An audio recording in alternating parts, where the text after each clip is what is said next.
ಎಷ್ಟೇ ಬದಲಾದರೂ ಇಲ್ಲಿರೋ ಪಿಡುಗುಗಳು ಮಾತ್ರ ಕಡಿಮೆ ಆಗ್ತಾ ಇಲ್ಲ.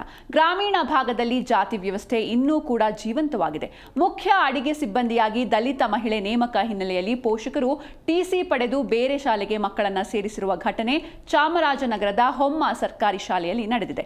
ಪರಿಣಾಮ ಶಾಲೆಯಲ್ಲಿ ವಿದ್ಯಾರ್ಥಿಗಳ ಸಂಖ್ಯೆ 1ಕ್ಕೆ ಕುಸಿತವಾಗಿದೆ. ಚಾಮರಾಜನಗರ ತಾಲೂಕಿನ ಹೊಮ್ಮ ಗ್ರಾಮದ ಸರ್ಕಾರಿ ಶಾಲೆಯಲ್ಲಿ ಟಿಸಿ ಪಡೆದು ಪೋಷಕರು ಮಕ್ಕಳನ್ನ ಬೇರೆ ಬೇರೆ ಶಾಲೆಗೆ ಸೇರಿಸಿದ್ದಾರೆ. ಇದೀಗ ಹೊಮ್ಮ ಸರ್ಕಾರಿ ಪ್ರಾಥಮಿಕ ಶಾಲೆ ಮುಚ್ಚುವ ಹಂತಕ್ಕೆ ಬಂದಿದೆ.